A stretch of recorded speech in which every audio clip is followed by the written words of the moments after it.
विकल्प के रूप में AIMIM ने शुरुआत किया है और अब साथ साथ हम ये भी नहीं चाहते कि भाजपा की सरकार बने। और अगर AIMIM का कैंडिडेट जीतता है तो किसी भी हालत में भाजपा को ज्वाइन नहीं कर सकता है। हिंदू मुसलमान के मुद्दे पे चुनाव को जो है भटका करके पूरे इलाके में जो है ऐसा कर दिया है। लास्ट में जो है सारा वोटर हिंदू मुसलमान में बढ़ जाता है, विकास कभी मुद्दा रहता ही नहीं है। भ्रष्टाचार जो होता है थाना में, ब्लॉक में, पुलिस में, कहीं चले जाइए आप कोई काम कराने, बिना घूस के काम नहीं होता है। तो इन मुद्दों पे चुनाव होना चाहिए। हमारे देश में ये हिंदुस्तान जितना हिंदुओं का है उतना ही मुसलमानों का है। उनकी भी शहादत, उनका भी खून, उनके पूर्वजों का खून इस देश को आज़ाद कराने में लगा है। लगभग 40,000 कारीगर जो मशीन चलाते हैं, सिलाई मशीन चलाते हैं, बैग बनाते हैं, कपड़ा सिलते हैं, लगभग 40,000 बड़ी आबादी जो है मुंबई में रहती है। कारीगर का हमारा पसीना बहता है लेकिन नाम मुंबई ले आता है। तो दूसरा मेरा जो लक्ष्य है कि इन 40,000 लोगों को यहीं स्थापित करूं, यहाँ वो उन फैक्ट्रियों को लगाऊं। RJD की गुलामी करने से बेहतर है जो 2 करोड़ 4 करोड़ रुपए दे करके टिकट लेने से बेहतर कि जनता में पैसे को खर्च करें। दोस्तों, इस वक्त हम मौजूद हैं ढाका में। ढाका विधानसभा क्षेत्र काफ़ी ज़्यादा इस वक्त सुर्खियों में बना हुआ है और यहाँ के MIM के जो उम्मीदवार हैं राणा रंजीत, वो काफ़ी ज़्यादा सुर्खियों में है, क्योंकि जब वो नामांकन के लिए पहुँचे थे तो उनके सर पर टोपी था और माथे पर तिलक। इनका वीडियो काफ़ी ज़्यादा वायरल हुआ था। तो आखिर ढाका में MIM का क्या होने वाला है? क्या जीत दर्ज कर पाएगी या फिर क्या होगा? चलिए हम इस मुद्दे पर बात करते हैं इनसे। कैसे आप? बहुत बहुत अच्छे हैं, बहुत शुक्रिया। और सुबह से इंतज़ार कर रहे हैं, हम लोग फील्ड पे थे तो माफ़ी चाहते हैं आपको इंतज़ार कराने की। तो राणा रंजीत ने आखिर MIM ही क्यों चुना?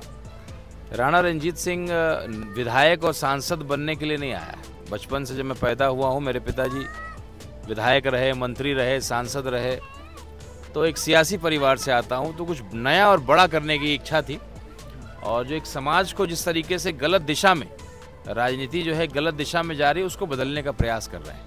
इसलिए आपने देखा होगा कि टीका भी लगाया, टोपी भी पहना और बिना चप्पल के हम लोग लोकतंत्र के मंदिर में अपना नॉमिनेशन फाइल करने गए। समाज में कैंसर की तरह हिंदू मुसलमान के मुद्दे पे चुनाव को जो है भटका करके पूरे इलाके में जो है ऐसा कर दिया है। लास्ट में जो है सारा वोटर हिंदू मुसलमान में बढ़ जाता है, विकास कभी मुद्दा रहता ही नहीं है। सड़कों की बुरी हालत, बेरोजगारी, पलायन, शिक्षा की खराब व्यवस्था, स्वास्थ्य की खराब व्यवस्था, भ्रष्टाचार जो होता है थाना में, ब्लॉक में, पुलिस में, कहीं चले जाइए आप कोई काम कराने, बिना घूस के काम नहीं होता है। तो इन मुद्दों पे चुनाव होना चाहिए। तो मैं पढ़ा लिखा आदमी हूँ, इंजीनियरिंग MBA किया है, MNC में काम किया हुआ है। इसीलिए एक ऐसे लीडर के पार्टी में ज्वाइन करके, जो बैरिस्टर हैं, जो बोलते हैं सदन में तो पूरा देश सुनता है, मानता है, इतने तर्क के हिसाब से बोलते हैं। माना जाता है कि वो मुसलमानों के लिए आवाज़ उठाते हैं।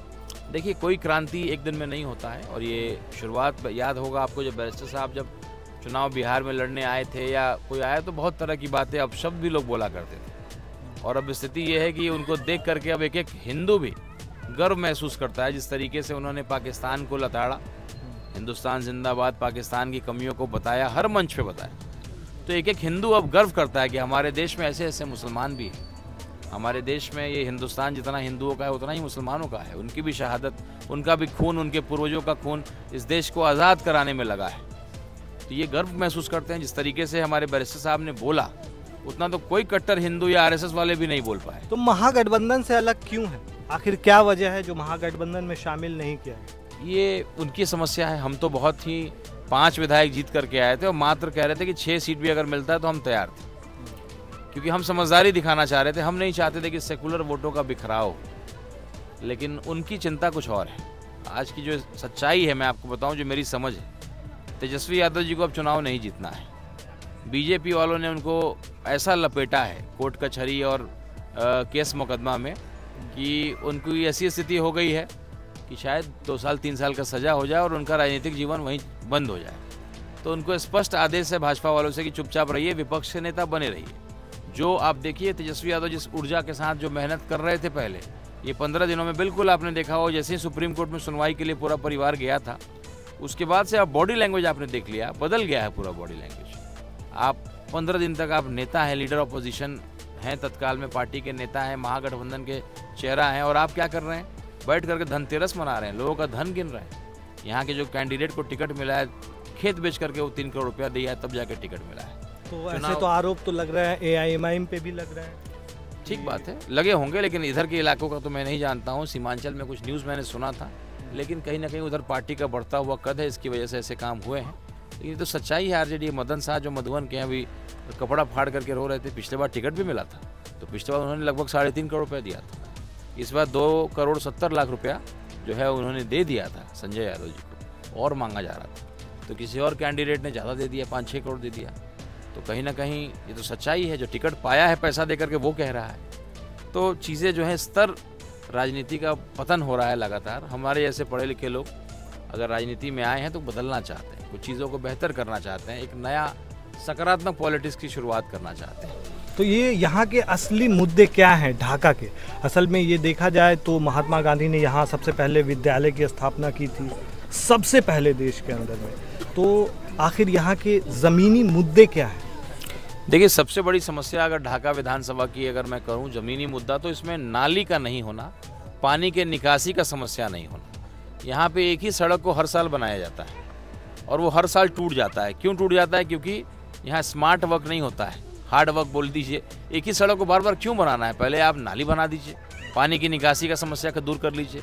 आज हमारा दूसरा समस्या जो है यहाँ पलायन।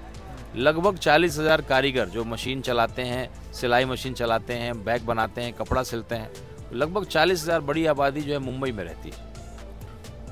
कारीगर का हमारा पसीना बहता है, लेकिन नाम मुंबई ले जाता। अगर वो कारखाने, वही मशीन अगर हम यहाँ लगा लें, सरकार अगर कुछ सुविधा दे, बिजली बिल में सब्सिडाइज रेट दे, ज़मीन में मदद करे, रॉ मटेरियल का ट्रांसपोर्टेशन में हेल्प करे, तो बहुत बड़ा कारोबार यहाँ खड़ा हो सकता है। और आर्थिक जो स्थिति है, जब मुंबई को हम लोग मदद कर रहे हैं, यहाँ के कारीगर पैसा कमाते हैं 50,000 40,000 वहीं खाने पीने में खर्च करते हैं, 10,000 मात्र अपने घर भेज पाते हैं। और उस पर से गाली भी सुनते हैं। आपने बहुत सारे वीडियोस देखे होंगे। बिल्कुल बिल्कुल सही बात है। बिहारियों को गाली भी मिलती है, मान सम्मान भी नहीं मिलता है। परिवार से अलग रहिए, केवल ईद बकरीद में आने का मौका मिलता है। कोई मर जाए, कोई माता पिता बीमार हो तो इलाज तक कराने का जो समय नहीं मिलता। इतने दूर का टिकट लाइए, इतना रुपया खर्चा करिए। तो दूसरा मेरा जो लक्ष्य है कि इन 40,000 लोगों को यहीं स्थापित करूँ, यहाँ वो उन फैक्ट्रियों को लगाऊँ, ताकि यहाँ की अर्थव्यवस्था सुधर जाए। जब वो लोग यहीं कमाएंगे, यहीं खर्च करेंगे, तो ढाका के ही किराना की दुकान से सामान लिया जाएगा, यहीं के पेट्रोल पंप से पेट्रोल भरवाया जाएगा, तो यहाँ की आर्थिक स्थिति बेहतर हो जाएगी। और तीसरा जो है, डिग्री कॉलेज ढाका में नहीं होना। खास करके जो दलित समाज के, मुसलमान समाज के बच्चे हैं, पढ़ेंगे नहीं तो अपने हक को नहीं जानेंगे। आज देखिए ना, 2% वाले को, मुकेश सहनी जी को आप डिप्टी CM अनाउंस कर दिए, और मुसलमानों की आबादी 18% है। जो आपकी पार्टी का जो है, इतने दिन तक आप गुलामी कहिए, चाहे उसको झंडा को लेकर के बोलिए, या जो भी है, आज वजूद अगर RJD का है तो मुसलमान भाइयों की वजह से। यादव तो हिंदू हो चुका है। यही मेरा अगला सवाल। यादव तो हिंदू हो जाता है। आखिर मुसलमानों को क्यों नहीं अनाउंसमेंट क्यों नहीं किया गया? 27% आबादी होने के बावजूद इग्नोर किया जा रहा है। ये स्तर हो गया है। वो जानते हैं कि हमारे गुलाम हैं, जाएंगे कहाँ? ये जानते हैं कि भैया उनके पास कोई ऑप्शन ही नहीं है, भाजपा को वोट नहीं कर सकते।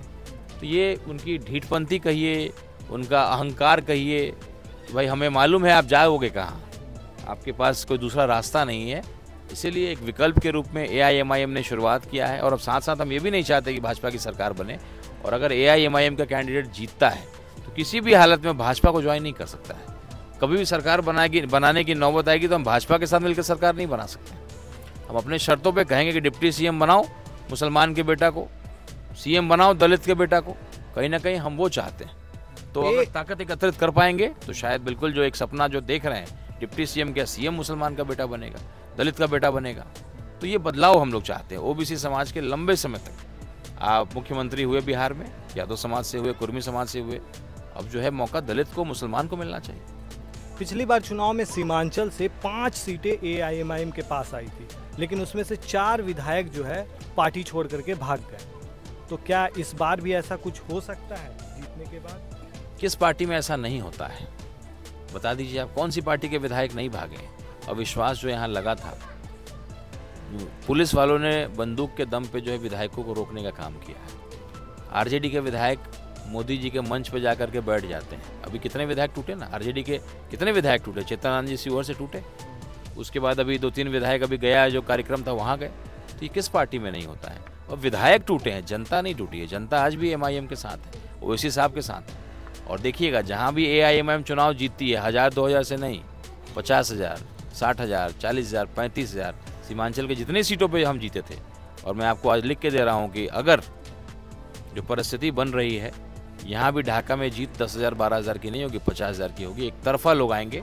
बदलाव के लिए ढाका विधानसभा ने मिजाज को बना लिया। आपने एक बात अभी कही, बहुत दिलचस्प बात, कि बीजेपी को जो है मुसलमान वोट नहीं देते हैं। ढाका के अंदर में 32% जो है मुसलमानों की आबादी है, लेकिन फिर भी बीजेपी का गढ़ माना जाता है। ऐसा क्यों? बीजेपी का गढ़ इसलिए माना जाता है कि जो यहाँ के कैंडिडेट हैं उनके वालिद साहब बहुत अच्छे आदमी थे, मोतीउर रहमान साहब, और उन्होंने मेरे पिताजी के बहुत अच्छे मित्र भी रहे। तो जो फसल लगाया हुआ उन्हीं का लगाया हुआ है। इन्होंने एक बार उस फसल को काटा, इनको एक बार विधायक बनने का मौका मिला, लेकिन ये लोगों को ले करके नहीं चल पाए। आपको मौका बार बार नहीं मिलता है। अगर एक बार मौका मिला है तो आप अपने लोगों के लिए नहीं खड़े होइएगा, आप फ़ोन नहीं उठाइएगा, उनके सुख दुख में खड़े नहीं होइएगा। मुंबई के जो हमारे कारीगर भाई हैं उन्होंने चंदा भी दिया, वो आए भी, लेकिन आप फ़ोन ही नहीं उठाते उनका। और आपको मालूम है कि भाई एक बार वो जीतेंगे, एक बार मैं जीतूंगा।